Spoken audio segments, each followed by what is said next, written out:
ಹನಿಯೂರ್ ಎಷ್ಟು ವರ್ಷ ಆಗಿದೆ, ಅವ್ನು ಆದ್ಮೇಲೆ ಮುಗೀತು. ಅದಕ್ಕೆ ಅದಾದ್ಮೇಲೆ ಯಾರು ಮೇಂಟೆನೆನ್ಸ್ ಮಾಡಬೇಕಿತ್ತು ಸರ್? ಇವ್ರು ಏನ್ ತಗೊಂಡಿದ್ದಾರೆ, ಏನ್ ಮಾಡಿದ್ದಾರೆ ಸರ್? ನೀವು ಬೆಸ್ಕಾಂ ರೂಲ್ಸ್ ತೆಗೆದು ನೋಡಿದೀನಿ sir. Every winter season, before winter season you have to maintain all the poles ಇದೆ, ಅದು ರೂಲ್ಸ್ ಅಲ್ಲಿ ಇದೆ, ನಾನು ನೋಡಿದ್ದೀನಿ. ಅದು ಮೇಂಟೈನ್ ಮಾಡಿಲ್ಲ ಅಂದ್ರೆ ಡೈರೆಕ್ಟ್ಲಿ ಯಾರ ಮೇಲೆ ಬರುತ್ತೆ ಅಂದ್ರೆ ಮುನ್ಸಿಪಲ್ ಅಥವಾ ನಗರಸಭೆ ಮೇಲೆ ಬರುತ್ತೆ ಅಂತಾನೆ ಇದೆ. ಏನಾಗುತ್ತೆ ಗೊತ್ತಿಲ್ಲ, ನಾವು ಟೆಂಡರ್ ಅಂತ ಮಾಡಿರ್ತೀವಿ, ಅವರು ಏನಿದೆ ಸುಸ್ತಿದೆ ನೋಡಿದ್ರೆ ನಮ್ಮ ರಿಪೋರ್ಟ್ ಕೊಡ್ತಾರೆ. ಕೊಡ್ತಾರೆ, ಕೊಟ್ಟಿದ್ದಾರಾ?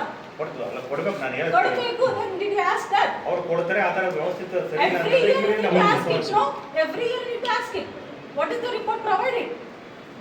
ಪ್ರತಿ ವರ್ಷನೂ ಅವರು ಏನ್ ಮಾಡ್ತಾರೆ ಗೊತ್ತಾ, ನಾವು ಟೆಂಡರ್ ಮಾಡಿರ್ಬೇಕಾದ್ರೆ ಕಂಡೀಷನ್ಸ್ ಹಾಕಿರ್ತೀವಿ. ಕಡೆ ಈಗ ಪರಿಹಾರ ಸಿಕ್ಕಿಲ್ಲ ಅಂದ್ರೆ ಮತ್ತೆ ಅದ್ರ ವಿಚಾರವಾಗಿ ಮತ್ತೆ ಪರಿಹಾರ ಅಶ್ಯೂರೆನ್ಸ್ ಕೊಡ್ತಿದ್ದೀರಾ sir? Are you giving the assurance? Point ಅದಿತ್ತು, ಮೇನ್ ಪಾಯಿಂಟ್ ಅವ್ರು ಅದು ಅಶ್ಯೂರೆನ್ಸ್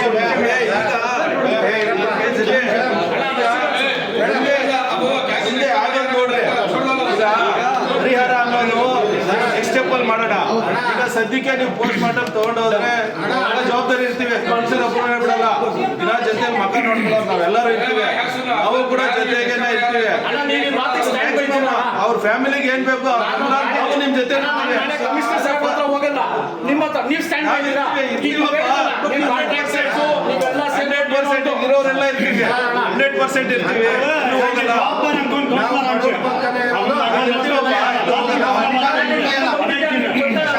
ಅದು ಒಂದು ನಿಮಿಷ, ನಾವೇನು ಹೇಳ್ತಾ ಇದ್ದೀವಿ ಗೊತ್ತಾ, ನಾವೆಲ್ಲ ಇರ್ತಿಲ್ಲ ಅಂತ. ನಾವೆಲ್ಲ ಇದಕ್ಕೆ ಇಲ್ಲಿ ಬಂದಿರೋದು ಪ್ರಶ್ನೆ ಒಂದು, ಇದು ನೀವು ಕಟ್ ಮಾಡಿಬಿಡಿ ಮಾತಿಗೆ.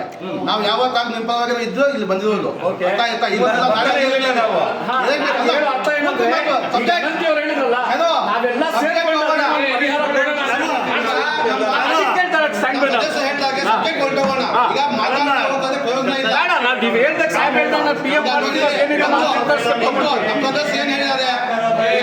ಏನಿದೆ ಕಾಂಟ್ರಾಕ್ಟ್ ಕಲ್ಸ್ಬಿಟ್ಟು ಮಾತಾಡುವಂತ ಈಗ ಕಾಂಟ್ರಾಕ್ಟ್ L1 ಇರೋಂಗೂ ಕಲ್ಸ್ಬಿಟ್ಟು ಮಾತಾಡ್ಬಿಟ್ಟು ಅವತ್ತ ಪರಿಹಾರ ಕೊಡಿಸ್ತೀವಿ. ಈಗ ಮಾಡೋಂಗ ಇರುವಂತದ್ದು ಅವತ್ತ ಕಲ್ತು ಅವತ್ತ ಪರಿಹಾರ ಕೊಡ್ತೀವಿ. ಇನ್ನೊಂದು ಸಬ್ಜೆಕ್ಟ್ ಒಂದು ಸಾಹೇಬ್ ಹೇಳಿದ್ರು, ಕೇಬಲ್ ಇಂದ ಯಾವ್ದೋ ಲಾರಿ ಬಿಟ್ಕೊಂಡು ಹೋಗ್ಬಿಟ್ಟು ಬಿದ್ದೈತೆ ಅಂತ, ಆ ಕೇಬಲ್ ಕಲ್ಸ್ಬಿಟ್ಟು ಅವತ್ತ ಪರಿಹಾರ ಜಾಸ್ತಿ ಕೊಡ್ತೀವಿ.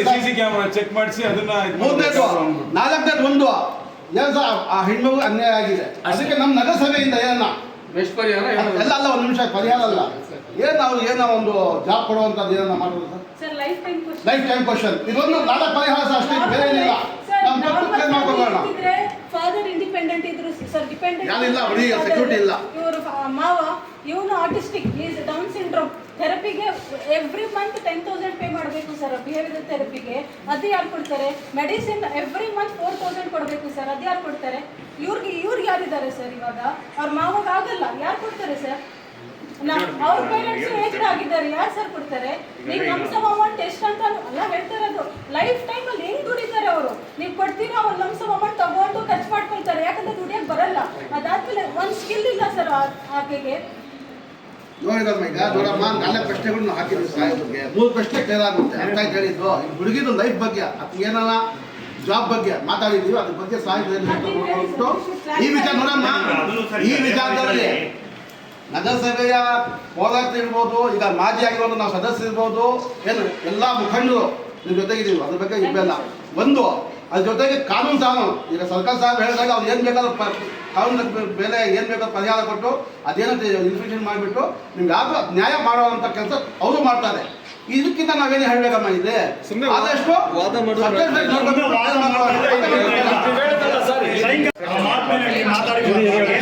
ಈಗ ಏಕೈಕಿ ನಾವೇನು ಡಿಸೈಡ್ ಮಾಡ್ಲಿಕ್ಕಾಗಲ್ಲ. ಒಂದು ಕಮಿಟಿ ಇರುತ್ತೆ, ನಮ್ಮ ಕಮಿಟಿಯಲ್ಲಿ ಏನಿದೆ, ನಿಮ್ಗೆ ಏನಿದೆ ಆಹ್ವಾನಿಸಿದೆ ಎಲ್ಲ ಇಟ್ಬಿಟ್ಟು ಏನು ವ್ಯವಸ್ಥೆಗಳು ಮಾಡ್ಕೊಳ್ಳೋ ಜವಾಬ್ದಾರಿ, ಸಂಪೂರ್ಣ ಜವಾಬ್ದಾರಿ ನಮ್ದಾಗಿರುತ್ತೆ ಅಂತ ಈ ಸಂದರ್ಭದಲ್ಲಿ ಹೇಳ್ತಾ, ಭಗವಂತ ಅವರಿಗೆ ಆ ಸಾವನ್ನ ವರ್ಷದ ಶಕ್ತಿ ಕೊಡಲಿ ಅಂತ ಈ ಸಂದರ್ಭದಲ್ಲಿ ಹೇಳ್ತಾ ನನ್ನ ಮಾತನ್ನ RRS ನ್ಯೂಸ್ ಗೌರಿಬಿದನೂರು ವರದಿ. ಇತ್ತೀಚೆಗೆ ಗೌರಿಬಿದನೂರು ನಗರದಲ್ಲಿ ವಾಹನ ಸವಾರನ ಮೇಲೆ ಬಿದ್ದ ಬೀದಿ ದೀಪ, ವಾಹನ ಸವಾರ ಸಿಕಂದರ್ ಖಾನ್ಗೆ ಗಂಭೀರ ಗಾಯ, ಆಸ್ಪತ್ರೆಯಲ್ಲಿ ಚಿಕಿತ್ಸೆ ಪಡೆಯುತ್ತಿದ್ದ ಸಿಕಂದರ್ ಖಾನ್ ಚಿಕಿತ್ಸೆ ಫಲಕಾರಿಯಾಗದೆ ಇಂದು ಸಾವು. ನಗರಸಭೆ ಹಾಗೂ ಬೆಸ್ಕಾಂ ಅಧಿಕಾರಿಗಳ ನಿರ್ಲಕ್ಷ್ಯ ಕಾರಣವಾಗಿದ್ದ ದೀಪ. ನಗರಸಭೆ ಮುಂದೆ ಮೃತದೇಹದ ತಂದು ಪ್ರತಿಭಟನೆ. ಬೀದಿ ದೀಪ ಕಳಪೆ ಕಾಮಗಾರಿ ಆರೋಪ, ಸಂಬಂಧಪಟ್ಟ ಅಧಿಕಾರಿಗಳ ಮೇಲೆ ಕಾನೂನು ಕ್ರಮಕ್ಕೆ ಪಟ್ಟು. ಮೃತನ ಕುಟುಂಬದವರಿಗೆ ಪರಿಹಾರಕ್ಕೆ ಆಗ್ರಹ. ನಗರಸಭೆಯ ಮಾಜಿ ಸದಸ್ಯರುಗಳಾದ ಕಲೀಂ, ಗೋಪಿನಾಥ್, ಅನಂತರಾಜು, ಮೋಹನ್ ಮೃತರ ಸಂಬಂಧಿಕರ ಮನವೊಲಿಸಿ ನಾವು ನಿಮ್ಮ ಜೊತೆಗೆ ಇದ್ದೇವೆ ಎಂದು ಭರವಸೆ ನೀಡಿ ಪ್ರತಿಭಟನೆಯನ್ನು ಹಿಂಪಡಿಸಿದರು. ಈ ಸಮಯದಲ್ಲಿ ವೃತ್ತ ನಿರೀಕ್ಷಕರಾದ ಅಂಜನ್ ಕುಮಾರ್ ಅವರು ಮಾತನಾಡಿ, ನಿಮಗೆ ಅನ್ಯಾಯವಾಗದಂತೆ ಕಾನೂನು ರೀತಿಯ ಕ್ರಮವನ್ನು ನಾವು ಕೈಗೊಳ್ಳುತ್ತೇವೆ ಎಂದು ಭರವಸೆ ನೀಡಿದರು. ಗೌರಿಬಿದನೂರು ನಗರಸಭೆ ಆಯುಕ್ತರಾದ ರಮೇಶ್ ರವರು ಮಾತನಾಡಿ, ಸರ್ಕಾರದಿಂದ ಬರುವ ಎಲ್ಲಾ ಪರಿಹಾರವನ್ನು ಕೊಡಿಸುವುದಾಗಿ ಭರವಸೆ ನೀಡಿದರು.